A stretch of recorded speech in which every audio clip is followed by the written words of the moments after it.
Jadi kebundaan Maria tidak hanya berhenti sebagai bunda Allah dalam arti bunda Kristus, tapi juga bunda gereja. Kita semua ini juga adalah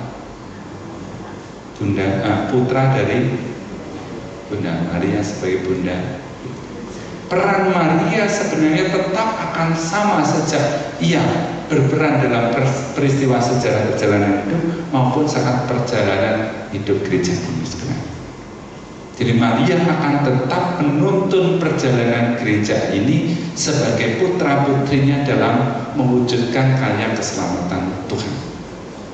Maka sebagaimana Maria sebenarnya banyak menolong dalam perjalanan Yesus, mengefektifkan karya Allah lewat Yesus Kristus, sebenarnya harapannya Maria juga mengefektifkan peran dan karya gereja ini dalam meneruskan karya pewartaan Allah.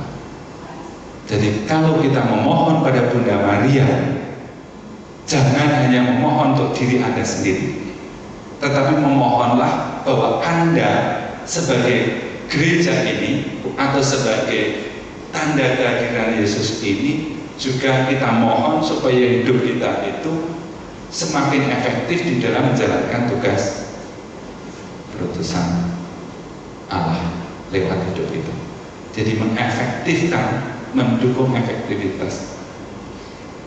Jadi saya minta tambahan saat Anda berdoa, bukan hanya doa untuk diri sendiri, tapi doa juga supaya hidup kita ini bisa dipakai oleh Allah untuk karya-karyanya.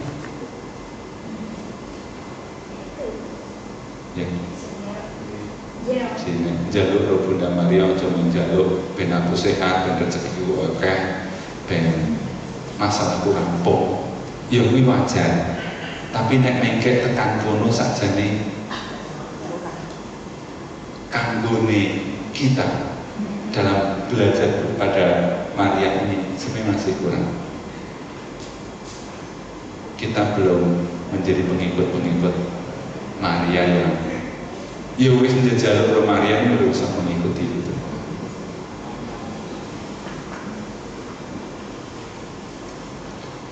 Ini liturgi. Ya.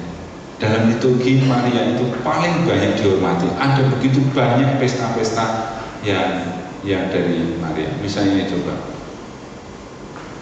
sing hari-hari raya Maria dikandung tanpa noda dosa, Bunda Allah, Maria Lourdes, kabar sukacita, Maria mengunjungi Elisabeth, Maria di surga, Maria Ratu kelahiran Maria bersukacita, Maria Ratu Rosario. Ini secara liturgi itu begitu banyak peran Maria didoakan dalam liturgi gereja. Belum lagi sekarang ini difusi umat. Maria itu juga menjadi difusi umat yang dinyatakan dalam doa novena, litani, ziarah, belasan doa dipersembahkan pada Bunda Maria. Ada kelompok-kelompok yang menghormati Bunda Maria, Legio Maria, Imam Maria, kongregasi. Meh ben gereja itu di gua Maria. Meh ben gereja. Jadi sebenarnya mengziarah harap pitung gua Maria, gua menorong jam wis rampung. Pindah kono. Saya kemarin kunjungan ke mana?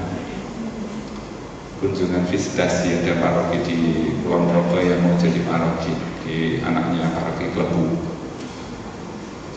Ternyata mengatasi stasi loh. Wah, duwe komplek apa nih? Taman ya Gua Maria dan tamannya di situ. Pengerengan medun di sebelah situ. Jadi ning sing wis duwe sing nggone salah satu stasiun kono wis duwe nambah meneh nang kene. Mbok menawa ana omah sing wong tuane wis dibagi ngrujuk teki. Ya karena itu juga gitu. Kebetulan kampung itu kampung sing banyak orang-orangnya sudah pada anak-anaknya sudah nang kota, sudah hidup sejahtera di sana. Tanah sing nang omah ki wong tuane ya wis ditimbali Gusti, omahe kosong, sing nang kono ya butuh tanah kuwi dibagi gereja. Jadi di situ tuh banyak rumah-rumah terus mulai kosong-kosong. Maka ketika mau jadi paroki, jojong ku golek umat desane mergo ora tambah-tambah malah mati. Sampai saya mengatakan begini, ojo-ojo kene iki golek tanah lebih gampang timbang golek umat. Karena sedikit kosong mau dibagi, ya karena begitu banyak rumah yang sedang kosong. Tapi ya terus beberapa area tadi ditepibo mari. So yang saya ziarah itu sopo gitu, kadang-kadang begitu mudah Gua Maria itu didirikan, ya, begitu mudah. Apa meneh nang kono terus ana dua Maria. Siji Maria nang sebelah ngisor, siji nang kene. Terus ming beda topine. Iki Bunda Maria, apa ya satu ya. Pokoknya beda ini, artinya beda gelar ini Maria mana gitu. Iki terus nek detek wis cedak kene ora malah bingung ki. Satu tempat Go Maria kok ono dua dengan versi yang berbeda. Ya mergo uripe mergo disumbang ya disumbang Maria jenis iki ya ditampa, Maria jenis iki ya ditampa, Maria jenis iki pasangan kono, selerane dhewe-dhewe mbok menawa Maria kene luwih baik hati, sing kene kurang baik, sing kono mbok menawa. Ya. Jadi devosi pada Bunda Maria itu devosi yang tidak pernah akan mati. Tidak akan mati. Minggu kemarin dua Gua Maria di wilayah Kefikepan Semarang, satu di Kendari Soto di masuk paroki Giri Sonta, satu di GMKA, ya. Kabeh sing mimpin uskup kabeh, sing kono uskup Purwokerto, sing kene uskup Denpasar.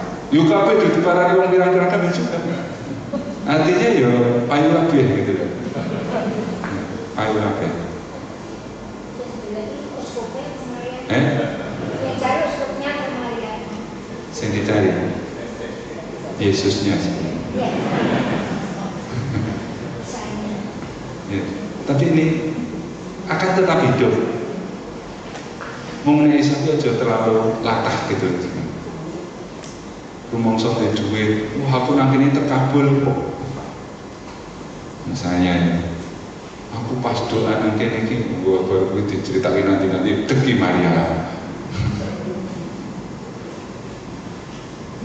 Oke, jadi gereja memang memberi tempat pada Bunda Maria dalam perjalanan.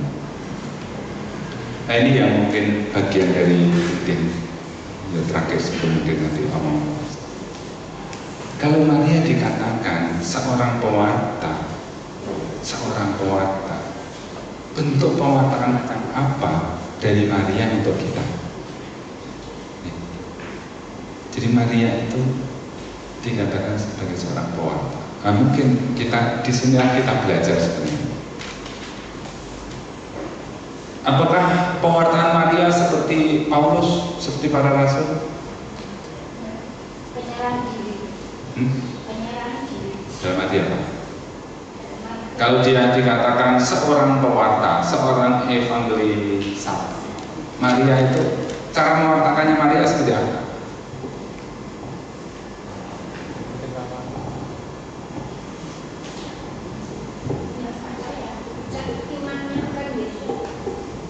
Pewartaannya. Ya. Menurut saya gini, memang ia tidak tampil seperti para rasul yang kemana-mana mewartakan Yesus. Ia tidak tampil seperti Paulus juga yang kemana-mana mewartakan. Pewartaan Maria adalah pewartaan yang apa ya? Ya boleh dikatakan gini, silent evangelis, silent evangelis, seorang pewarta yang tidak banyak ngomong tentang Yesus, tapi hidupnya itu diisi oleh Yesus. Ia tidak bercerita tentang Yesus kemana-mana, tidak ngomong. Tapi hidupnya, hatinya itu sangat dekat. Sangat dekat. Ia selalu membawa Yesus dalam hatinya. Dalam hatinya, bukan dalam mulutnya. Ketika berjumpa dengan Maria, ia tampil sebagai seorang pribadi yang membawa Yesus, dan pribadinya itu menjadi pribadi yang menarik.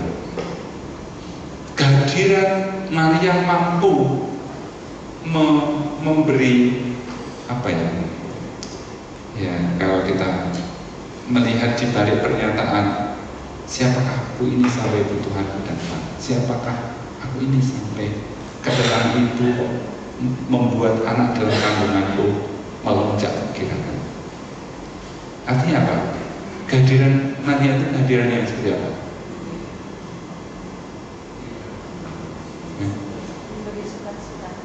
Memberi sukacita. Tapi sukacita yang seperti apa? Saya tidak punya bahasa yang sangat tepat. Tapi saya itu hanya merasa gini, sebuah komunikasi sing nguwongke itu kayak nguwongke itu artinya apa? Ya. Lawan bicaranya itu diberi harga yang sangat tinggi, sehingga aku tuh siapa tahu aku ini kok sampai kamu hargai sedemikian rupa. Membuat hidup yang membuat orang lain itu mempunyai harga diri dalam kehidupannya karena merasa diwongki, itu saya rasa perlu kita bangun. Selalu kita hadir membawa martabat hidup orang itu menjadi lebih tinggi. Dengan lain kata, jangan pernah mudah lewat kata, pikiran kita, perilaku kita, atau cara memperlakukan kita pada orang lain itu seolah-olah mereka itu justru malah kita rendahkan. Bagi saya dari perjumpaan dengan Elizabeth, bagi saya ngajari sesuatu. Sebagai seorang muda menghargai yang tua, dan yang tua pun ketika ia hadir kok menjadi hidupnya seperti aku ini kok perlakukan gitu. Jadi mencoba melakukan lawan bicara atau lawan komunikasi itu dengan baik, dengan penuh hormat dan dengan pikiran yang sehingga ia itu justru membawa hidupnya itu membawa perubahan, menjadi lebih bersukacita, menjadi lebih bersyukur, menjadikan hidupnya itu merasa lebih punya sesuatu nilai yang baru. Ia tidak berkata-kata tentang Yesus, tidak. Jadi mungkin banyak di antara kita ada orang yang diberi kewenangan untuk cerita tentang Yesus. Para katekis, para prodiakon, para imam, para pengajar, para pewarta yang akan bicara tentang Yesus, ya, akan banyak bicara tentang Yesus. Tetapi banyak di antara umat kita tidak usah bicara tentang Yesus, tapi hidupmu itu diisi oleh Yesus itu. Tidak usah ngomong tentang Yesus, tetapi bagaimana hidup yang sudah dipengaruhi oleh Yesus itu kita tampilkan. Sehingga orang tanpa kita itu ngomong tentang Yesus tahu bahwa yang mengubah hidupmu, yang menjadi hidupmu seperti itu Yesus. Ya, itu Maria. Muncul dari Maria.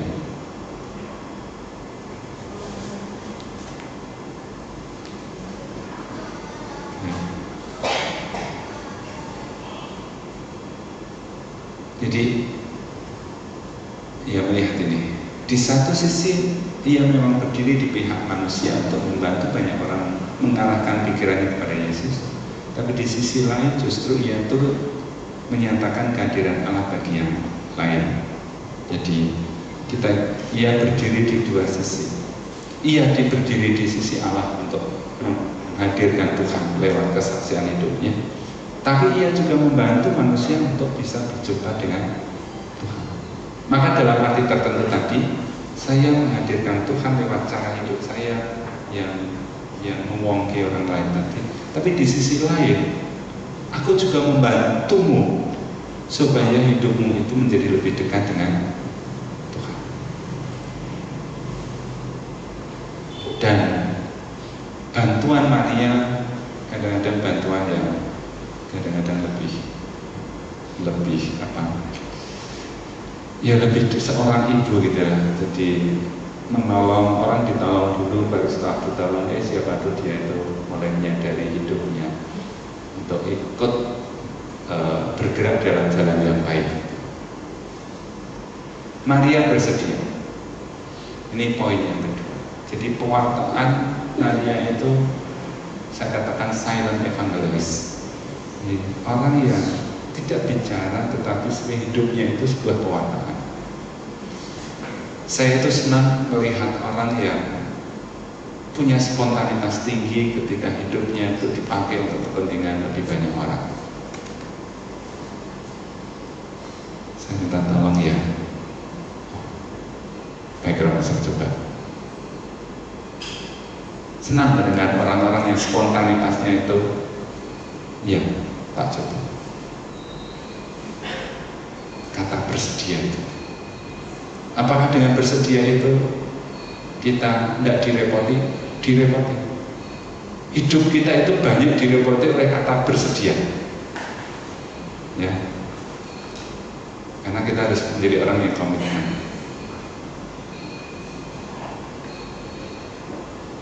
Saya itu ya dengan kata bersedia itu ya jujur aja. Ya, saya harus menempatkan seluruh pengalaman hidup saya itu harus mencoba menghidupi itu. Apakah jadi repotnya?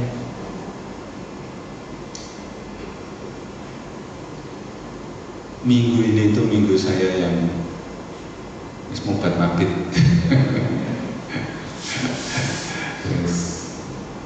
Pokoknya Senin pergi visitasi, Selasa harus rapat di Muntilan, Korea. Habis dari Korea yang diutus oleh kampus untuk rapat-rapat para kaprodi di Jogja, rapat. Sampai Rebu, Selasa Rebu. Kayaknya ternyata sampai Rebu jam 11 malam. Wes ra iso mulih. Terus di situ pagi-pagi pulang langsung ngajar sampai jam setengah 2 harus ke sini. Ini besok pagi-pagi ngajar lagi harus ke Kulon Progo, karena di Kulon Progo ya ada visitasi di daerah Wates sana. Malam harus pulang karena pagi ada perkawinan, ada wisuda, termasuk wisudanya Mas Anwar. Habis dari situ langsung pergi ke Muntilan, malam harus pulang. Berikutnya pergi ke Juanda. Ya, saya mau mengatakan gini, kata bersedia itu kalau kita ukur dari kerepotan, iya kita harus siap. Tapi kesediaanmu itu membawa berkah bagi yang lain. Maka jangan melihat repotnya saya atau repotnya diri, tapi hidup kita itu memberi berkah bagi yang lain. Dan Bunda Maria, aku bersedia. Apakah dengan itu Maria hidupnya menjadi lebih ringan? Tidak. Tapi hidupnya menjadi bermanfaat untuk orang. Kalau kita tidak pernah bersedia, hidup kita tidak pernah menjadi berkah. Ya. Jadi kalau bapak ibu itu selalu diajak apa nggak bersedia, diajak apa nggak bersedia, Anda tidak pernah menjadi berkah bagi orang lain. Bunda Maria mencoba menjadikan berkah bagi yang lain dengan kata, inilah aku sanggup, terjadilah padaku. Itu yang menjadi pintu Allah menggunakan dia untuk jadi berkah bagi umat manusia. Jadi belajar menjadi orang yang bersedia. Inilah aku, terjadilah padaku. Itu Bunda Maria bagi saya mengajari kita untuk Jadi orang yang tidak hanya berpikir untuk diri sendiri, untuk kesenangan diri, tapi berpikir untuk kemuliaan dan kebahagiaan banyak orang. Mungkin tidak semua harus kita sediai, ya. Tapi kita belajar bersedia yang kita bisa, yang mengukur waktu lah. Ojo opo disanggupi akhirnya bingung di WAB. Ya. Artinya kita pilih dulu. Itu yang saya berharap, belajar kata bersedia. Maria bersedia karena ia tahu Allah membutuhkannya. Ia tahu Allah. Ia tahu bahwa kesanggupannya akan memberi dampak bagi banyak orang. Bapak Ibu mengatakan, ya, aku coba. Itu sudah memberi dampak. Rasa-rasanya orang itu senang.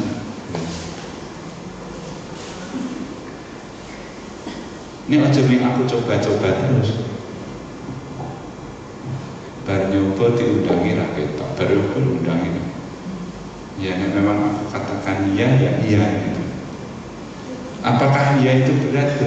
Apakah iya itu merepotkan? Apakah iya itu menguras waktu? Iya. Karena dengan aku iya, berarti aku tidak bisa lagi berpikir untuk diriku sendiri sepenuhnya. Karena aku harus menyesuaikan kebutuhan orang, kebutuhan yang. Tetapi hidup kita itu merasa disegarkan. Maka kata-kata kata-kata Paus Fransiskus bagi saya menarik. Luwih becik uripe awak dhewe kuru berbau domba, artinya dekat dengan yang dilayani, dekat dengan pelayanan. Tinimbang dadi wong lemu ning loronen.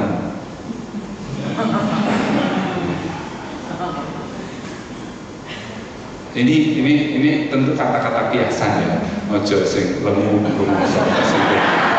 Ini kata-kata kiasan. Artinya lemu itu dalam kerangka kiasan Paus adalah wong sing mikirke dirinya sendiri, pusatnya ada dalam diri sendiri, memang menjadikan dia gemuk, tapi gemuknya dia itu sakit. Karena hidupnya tidak pernah mengalirkan sesuatu pada yang lain. Kalau saya mengikuti kata-kata Romo Kardinal Darmo Atmojo, awak dhewe iki dadi sumur, ini orang pernah ditimbang, tidak pernah memberi kebermanfaatan dalam arti tertentu. Padahal sumur itu menjadi sehat justru ketika ditimbang. Maka dia mengharapkan iso ora ya uripe awak dhewe iki, istilah yang dia pakai sederhana. Uripe awak dhewe iki kaya sumur lumaku tinimbang. Sumur lumaku tinimbang. Artinya ya, sumur itu menjadi bermanfaat ketika diambil. Hidup ini menjadi bermakna ketika diambil. Dengan lain kata, hidup kita akan menjadi bermanfaat ketika ada semangat pemberian diri dalam diri kita. Hidup itu menjadi bernilai ketika ada semangat pemberian diri, selalu diambil. Ya, ini komitmen sampai akhir. Hadir dan peduli, saya merasa Bunda Maria banyak membantu hidup saya. Banyak membantu. Saya tuh merasa terbantu, apa ya? Sampai saat ini lalu saya itu selalu Rosario ada di pegangan saya karena saya merasa ibu saya itu kan sudah usia 85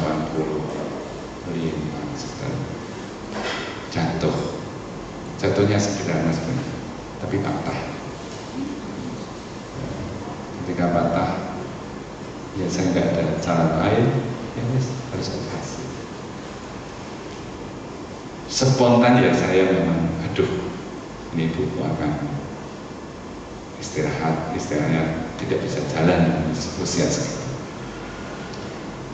Ya dalam diri saya yakinnya ya, saya berdoa Tuhan, Bunda Maria untuk saya untuk kepentingan.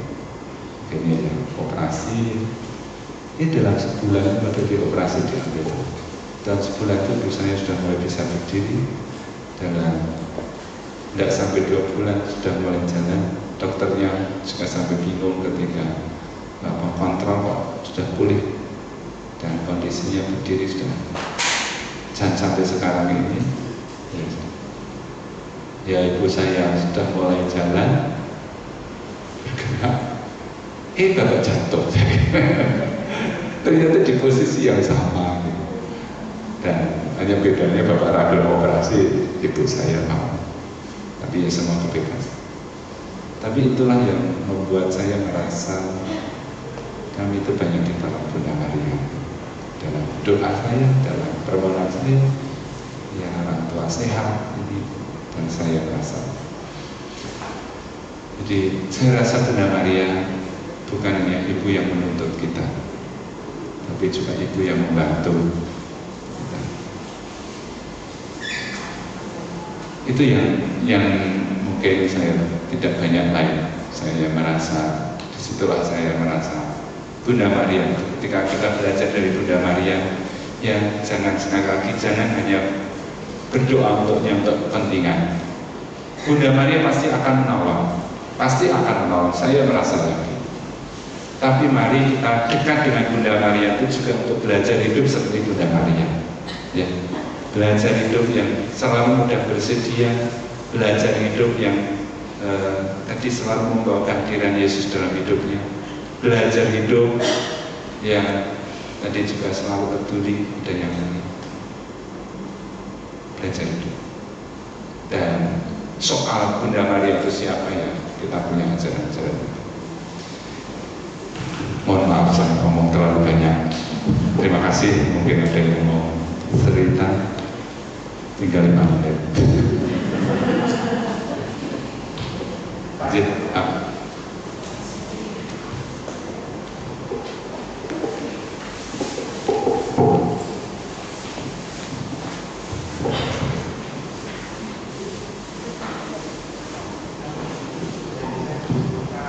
Terima kasih. Agak berbeda ya Romo.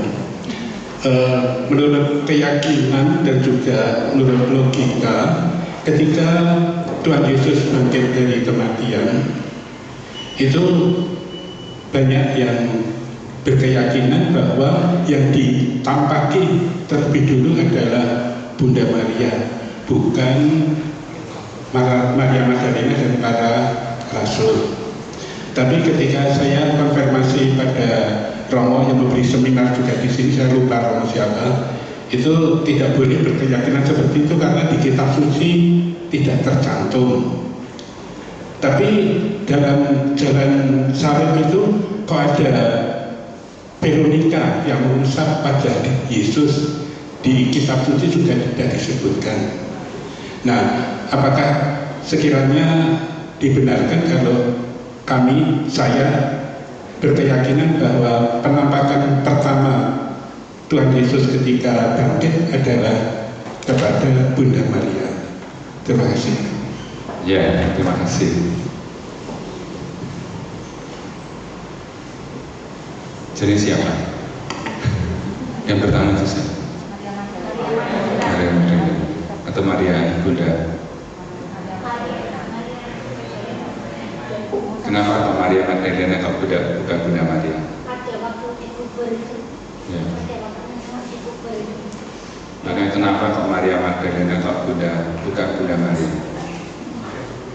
Ya, Maria Magdalena ini secara manusiawi, bicara tentang manusiawi.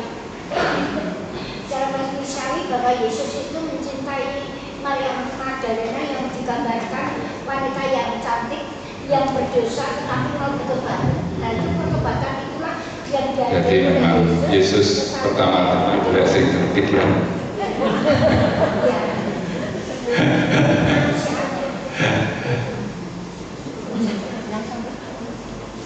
Kenapa kok Maria? Maria Magdalena kan sampai ke kubur Yesus. Ya, karena Maria Bunda Yesus Samelu ya, sehingga ya sing. Yang paling di belakang. Oke, siapa lagi? Menarik, tapi buat kita berpikir. Mengapa? Sekarang pertanyaan, mengapa Yesus menampakkan diri?